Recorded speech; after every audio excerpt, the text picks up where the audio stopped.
Hi friend, welcome back to my YouTube channel. ಇವತ್ತಿನ ದಿನ ನಾನು ತುಂಬ ಟೇಸ್ಟಿಯಾದಂತಹ ಕ್ರಿಸ್ಪಿಯಾಗಿ ತುಂಬ ಸುಲಭವಾಗಿ ಯಾವ ರೀತಿಯಾಗಿ ಮದ್ದೂರು ವಡೆನ ಮಾಡ್ಬೋದು ಅಂತೇಳಿ ನಾನಿಲ್ಲಿ ತೋರಿಸ್ಕೊಡ್ತಾ ಇದ್ದೀನಿ. ಇದನ್ನು ಯಾವ ರೀತಿಯಾಗಿ ಮಾಡಿದ್ದೀನಿ ಅಂತ ನೋಡೋಕ್ಕೂ ಮುಂಚೆ ನೀವು ಇನ್ನೂ ನನ್ನ ಚಾನಲ್ನ ಸಬ್ಸ್ಕ್ರೈಬ್ ಆಗಿಲ್ಲ ಅಂತಂದರೆ ಪ್ಲೀಸ್ ಸಬ್ಸ್ಕ್ರೈಬ್ ಮಾಡಿ, ಲೈಕ್ ಮಾಡಿ, ಶೇರ್ ಮಾಡಿ. ಮೊದಲಿಗೆ ನಾನಿಲ್ಲಿ ಒಂದು 2 ಈರುಳ್ಳಿ ಮತ್ತು ಸ್ವಲ್ಪ ಕರಿಬೇವು ಮತ್ತು ಒಂದು 5ರಿಂದ 6 ಹಸಿಮೆಣ್ಸಿನ್ಕಾಯಿನ ತೊಗೊಂಡಿದ್ದೀನಿ. ಎಲ್ಲದನ್ನು ಸಹ ತೊಳೆಯೋದಕ್ಕೋಸ್ಕರ ನೀರೊಳಗೆ ಹಾಕಿಟ್ಕೊಂಡಿದ್ದೀನಿ. ಇಲ್ಲಿ ನಾನು ಕರಿಬೇವನ್ನ ತುಂಬ ಸಣ್ಣ ಕಟ್ ಮಾಡ್ಕೊತಾ ಇದ್ದೀನಿ. ಎಷ್ಟು ಸಣ್ಣ ಆಗುತ್ತೋ ಅಷ್ಟು ಸಣ್ಣಕ್ಕೆ ಕರಿಬೇವನ್ನ ಮತ್ತು ಮೆಣಸಿನ್ಕಾಯಿನ ಕಟ್ ಮಾಡ್ಕೊಬೇಕಾಗುತ್ತೆ. ನಂತರ ಇಲ್ಲಿ ನಾನು ಕರಿಬೇವೆಲ್ಲ ಕಟ್ ಮಾಡ್ಕೊಂಡು ಆಗಾದಮೇಲೆ ಇಲ್ಲಿ ನಾನು ಮೆಣಸಿನ್ಕಾಯಿನ ಕಟ್ ಮಾಡ್ಕೊತಾ ಇದ್ದೀನಿ. ಮೆಣಸಿನ್ಕಾಯಿನೂ ಅಷ್ಟೇ ತುಂಬ ಸಣ್ಣ ಕಟ್ ಮಾಡ್ಕೊಬೇಕಾಗುತ್ತೆ. ಅದನ್ನು ಕುಟ್ಟಣಿಗೆನಲ್ಲಿ ಕುಟ್ಕೊಂಡ್ರೂ ಸಹ ಚೆನ್ನಾಗಿ ಅನಿಸುತ್ತೆ. ನಾನಿಲ್ಲಿ ಕಟ್ ಮಾಡ್ಕೊತಾ ಇದ್ದೀನಿ. ನಂತರ ಇವಾಗ ನಾನಿಲ್ಲಿ ಈರುಳ್ಳಿನ ಕಟ್ ಮಾಡ್ಕೊತಾ ಇದ್ದೀನಿ. ಈರುಳ್ಳಿನೂ ಅಷ್ಟೇ, ಈರುಳ್ಳಿನ ತುಂಬ ಸಣ್ಣ ಕಟ್ ಮಾಡ್ಕೊಬಾರ್ದು, ಮೀಡಿಯಮ್ಮಾಗಿ ಕಟ್ ಮಾಡ್ಕೊಬೇಕಾಗುತ್ತೆ. ನಾನಿಲ್ಲಿ ಮಧ್ಯಕ್ಕೆ ಈರುಳ್ಳಿನ ಕಟ್ ಮಾಡಿ ಅದನ್ನು ನಾನಿಲ್ಲಿ ಒಂದು ಮೀಡಿಯಮ್ಮಾಗಿ ಕಟ್ ಮಾಡ್ಕೊತಾ ಇದ್ದೀನಿ. ತುಂಬ ದಪ್ಪನೂ ಅಲ್ಲ, ತುಂಬ ಸಣ್ಣನೂ ಅಲ್ಲ, ಆ ಥರ ಈ ಈರುಳ್ಳಿನ ಕಟ್ ಮಾಡಿ ರೆಡಿ ಮಾಡಿ ಇಟ್ಕೊಂಡಿದ್ದೀನಿ. ನಂತರ ನಾನಿಲ್ಲಿ ಕಡಲೆ ಬೀಜನ ಹುರಿಯೋದಕ್ಕೋಸ್ಕರ ಒಂದು ಬಾಣಲಿನ ಇಟ್ಟು ಅದಕ್ಕೆ ಒಂದು ಹಿಡಿಯಷ್ಟು ನಾನಿಲ್ಲಿ ಕಡಲೆ ಬೀಜನ ತೊಗೊಂಡಿದ್ದೀನಿ. ಕಡಲೆ ಬೀಜನ ಕಡಿಮೆ ಉರಿನಲ್ಲಿ ಚೆನ್ನಾಗಿ ಇದನ್ನು ರೋಸ್ಟ್ ಮಾಡ್ಕೊಬೇಕಾಗುತ್ತೆ, ಫ್ರೈ ಮಾಡ್ಕೊಬೇಕಾಗುತ್ತೆ, ಹುರ್ಕೊಬೇಕಾಗುತ್ತೆ. ಇವಾಗ ಇದು ಸಿಪ್ಪೆ ಬಿಡ್ತಾ ಬಂದಿದೆ. ಇವಾಗ ಇದು ರೆಡಿ ಆಗಿದೆ ಕಡಲೆ ಬೀಜ. ಇವಾಗ ನಾನಿಲ್ಲಿ ಸ್ಟವ್ನ ಆಫ್ ಮಾಡಿಕೊಂಡು ಇದನ್ನು ನಾನು ಒಂದು ಕುಟ್ಟಣಿಗೆಗೆ ಶಿಫ್ಟ್ ಮಾಡ್ಕೊತಾ ಇದ್ದೀನಿ. ಕುಟ್ಟಣಿಗೆನಲ್ಲಿ ಇದನ್ನು ತರಿಯಾಗಿ ಪುಡಿ ಮಾಡ್ಕೊಳ್ಳೋದ್ರಿಂದ ಟೇಸ್ಟು ತುಂಬ ಚೆನ್ನಾಗಿ ಅನಿಸುತ್ತೆ. ಅದಕ್ಕೋಸ್ಕರ ನಾನಿಲ್ಲಿ ಕುಟ್ಟಣಿಗೆನಲ್ಲೇ ಮಾಡ್ಕೊತಾ ಇದ್ದೀನಿ. ಮಿಕ್ಸಿ ಜಾರ್ನಲ್ಲೂ ಸಹ ಇದನ್ನು ಮಾಡ್ಕೊಬೋದು. ಆದರೆ ಕೆಲವೊಂದು ಸರಿ ಏನಾಗ್ಬಿಡುತ್ತೆ, ತುಂಬ ಪೌಡ್ರ್ ಆಗಿಬಿಡುತ್ತೆ, ಇಲ್ಲ ತುಂಬ ದಪ್ಪ ದಪ್ಪ ಅನಿಸುತ್ತೆ. ಅದಕ್ಕೋಸ್ಕರ ಕುಟ್ಟಣಿಗೆಲಾದರೆ ಒಂದು ಮೀಡಿಯಮ್ಮಾಗಿ ಚೆನ್ನಾಗಿ ಮಾಡ್ಕೊಬೋದು. ಮತ್ತು ಕುಟ್ಟಣಿಗೆಲ್ಲಿ ಮಾಡೋದ್ರಿಂದ ಟೇಸ್ಟು ಅಷ್ಟೇ ತುಂಬ ಚೆನ್ನಾಗಿ ಅನಿಸುತ್ತೆ. ತುಂಬ ದಪ್ಪನೂ ಬೇಡ, ತುಂಬ ಸಣ್ಣನೂ ಬೇಡ, ಒಂದು ಮೀಡಿಯಮ್ಮಾಗಿ ಇದನ್ನು ಕುಟ್ಟಣಿಗೆನಲ್ಲಿ ರೆಡಿ ಮಾಡಿಕೊಂಡ್ರೆ ಆಯಿತು. ನೋಡಿ, ಇವಾಗ ಇದು ರೆಡಿಯಾಗಿದೆ. ಇಷ್ಟಾದರೆ ಸಾಕು. ಇವಾಗ ಇದನ್ನು ನಾನು ಸೈಡಿಗೆ ಎತ್ತಿಕೊತಾ ಇದ್ದೀನಿ. ಮತ್ತು ನಾನಿಲ್ಲಿ ಇದನ್ನೆಲ್ಲದನ್ನು ಸಹ ಮಿಕ್ಸ್ ಮಾಡೋದಕ್ಕೋಸ್ಕರ ಒಂದು ತಟ್ಟೆನ ತೊಗೊಂಡಿದ್ದೀನಿ. ತಟ್ಟೆ ಆದರೆ ಅಗಲಕ್ಕೆ ಮಿಕ್ಸ್ ಮಾಡೋಕ್ಕೆ ಚೆನ್ನಾಗಿರುತ್ತೆ ಅನ್ನೋದಕ್ಕೋಸ್ಕರ ನಾನಿಲ್ಲಿ ತಟ್ಟೆನ ಯೂಸ್ ಮಾಡ್ಕೊತಾ ಇದ್ದೀನಿ. ಇದಕ್ಕೆ ನಾನಿಲ್ಲಿ ಕಟ್ ಮಾಡಿ ಇಟ್ಕೊಂಡಂತಹ ಕರಿಬೇವು ಆಗಿರ್ಬೋದು, ಮೆಣಸಿನ್ಕಾಯಿ ಆಗಿರ್ಬೋದು ಮತ್ತು ಈರುಳ್ಳಿ ಆಗಿರ್ಬೋದು, ಇದೆಲ್ಲದನ್ನು ಸಹ ಸೇರಿಸ್ಕೊತಾ ಇದ್ದೀನಿ. ನಂತರ ನಾನು ಇದಕ್ಕೆ ಒಂದು 2ರಿಂದ 3 ಸ್ಪೂನಷ್ಟು ಎಣ್ಣೆನ ಬಿಸಿ ಮಾಡಿಟ್ಕೊಂಡಿದ್ದೆ. ಅದನ್ನು ಸಹ ನಾನು ಇವಾಗಲೇ ಸೇರಿಸ್ಕೊತಾ ಇದ್ದೀನಿ. ರವೆ ಎಲ್ಲ ಹಾಕಾದ್ಮೇಲೂ ಸಹ ಸೇರಿಸ್ಕೊಬೋದು. ನಾನಿಲ್ಲಿ ಮೊದಲಿಗೆ ಸೇರಿಸ್ಕೊಂಡಿದ್ದೀನಿ ಅಷ್ಟೇ. ಇದೆಲ್ಲದನ್ನು ಸಹ ಈರುಳ್ಳಿನ ಬಿಡಿ ಬಿಡಿ ಮಾಡ್ಕೊಬೇಕಾಗುತ್ತೆ, ಎಳೆ ಮಾಡ್ಕೊಬೇಕಾಗುತ್ತೆ, ಬಿಡಿಸ್ಕೊಬೇಕಾಗುತ್ತೆ. ಅದಕ್ಕೋಸ್ಕರ ಕೈನಲ್ಲಿ ಒಂದ್ಸರಿ ಅದೆಲ್ಲದನ್ನು ಚೆನ್ನಾಗಿ ಮಿಕ್ಸ್ ಮಾಡ್ಕೊತಾ ಇದ್ದೀನಿ. ನಂತರ ನಾನಿಲ್ಲಿ ಒಂದು ಬಟ್ಲಷ್ಟು ಮೀಡಿಯಮ್ ರವೆನ, ಅಂದರೆ ಉಪ್ಪಿಟ್ಟಿನ ರವೆನ ತೊಗೊಂಡಿದ್ದೀನಿ.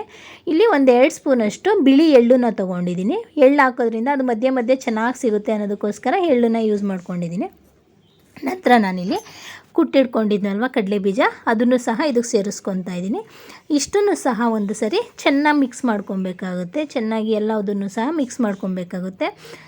ಇವಾಗ ನಾನಿಲ್ಲಿ ರವೆನ ಒಂದು ಬಟ್ಲು ತೊಗೊಂಡಿದ್ದೆ ಅಲ್ವ, ಅದೇ ಬಟ್ಲಲ್ಲಿ ಒಂದು ಕಾಲು ಭಾಗ ಮಾತ್ರ ನಾನಿಲ್ಲಿ ಮೈದಾ ಹಿಟ್ಟನ್ನು ತೊಗೊಂಡಿದ್ದೀನಿ. ಇದನ್ನು ಸಹ ಒಂದು ಸರಿ ಹಾಕಿ ಎಲ್ಲದರೊಂದಿಗೆ ಮಿಕ್ಸ್ ಮಾಡ್ಕೊಬೇಕಾಗುತ್ತೆ. ನಂತರ ನಾನಿಲ್ಲಿ ಒಂದು 2ರಿಂದ 3 ಸ್ಪೂನಷ್ಟು ಅಕ್ಕಿ ಹಿಟ್ಟನ್ನು ತೊಗೊತಾ ಇದ್ದೀನಿ. ಅಕ್ಕಿ ಹಿಟ್ಟನ್ನು ಜಾಸ್ತಿ ಯೂಸ್ ಮಾಡ್ಕೊಬಾರ್ದು, ಯಾಕೆ ಅಂದರೆ ತುಂಬ ಒರಟು ಅನಿಸ್ಬಿಡುತ್ತೆ. ಅದಕ್ಕೋಸ್ಕರ ನಂತರ ನಾನಿಲ್ಲಿ ರುಚಿಗೆ ಎಷ್ಟು ಬೇಕೋ ಅಷ್ಟು ನೋಡಿ ಉಪ್ಪಿನ ಪುಡಿನ ಸೇರಿಸ್ಕೊತಾ ಇದ್ದೀನಿ. ಇಷ್ಟನ್ನು ಸಹ ಹಾಕಿ ಒಂದು ಸರಿ ಡ್ರೈಯಾಗಿ ಚೆನ್ನಾಗಿ ಮಿಕ್ಸ್ ಮಾಡ್ಕೊಬೇಕಾಗುತ್ತೆ.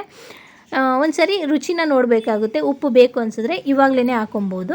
ಇಲ್ಲಿ ನಾನು ಒಂದು ಸ್ಪೂನಷ್ಟು ಅಚ್ಕಾರದ ಪುಡಿನ ಸೇರಿಸ್ಕೊತಾ ಇದ್ದೀನಿ. ಖಾರ ಸ್ವಲ್ಪ ಇವಾಗ ಮೋಡ ಇರೋದ್ರಿಂದ, ಮಳೆ ಇರೋದ್ರಿಂದ ಸ್ವಲ್ಪ ಖಾರವಾಗಿ ಏನಾದ್ರು ತಿನ್ನಬೇಕು ಅನಿಸುತ್ತೆ ಅನ್ನೋದಕ್ಕೋಸ್ಕರ ನಾನಿಲ್ಲಿ ಇನ್ನೂ ಸ್ವಲ್ಪ ಖಾರದ ಪುಡಿನ ಮಿಕ್ಸ್ ಮಾಡ್ಕೊತಾ ಇದ್ದೀನಿ. ನಂತರ ನಾನಿಲ್ಲಿ ಸ್ವಲ್ಪನೇ ನೀರನ್ನು ಸೇರಿಸ್ಕೊತಾ ಇದನ್ನು ಹಿಟ್ಟನ್ನು ರೆಡಿ ಮಾಡ್ಕೊಬೇಕಾಗುತ್ತೆ. ಯಾಕೆ ಅಂದರೆ ಈರುಳ್ಳಿನೂ ಸ್ವಲ್ಪ ನೀರಿನ ಅಂಶ ಇರೋದ್ರಿಂದ ನೋಡಿಕೊಂಡು ನೀರನ್ನು ಸೇರಿಸ್ಕೊತಾ ಇದನ್ನು ಅದಕ್ಕೆ ಅಂತಂದರೆ ರೊಟ್ಟಿ ಅದಕ್ಕೆ ಇಲ್ಲ ಚಪಾತಿ ಅದಕ್ಕೆ ಇದನ್ನು ಚೆನ್ನಾಗಿ ಕಲಿಸ್ಕೊಬೇಕಾಗುತ್ತೆ. ಇವಾಗ ನೋಡಿ, ಈ ಥರ ಸ್ವಲ್ಪನೇ ನೀರನ್ನು ಹಾಕಿ ಕಲಿಸ್ಕೊಬೇಕಾಗುತ್ತೆ. ಇವಾಗ ಇದು ಹಿಟ್ಟು ರೆಡಿಯಾಗಿದೆ.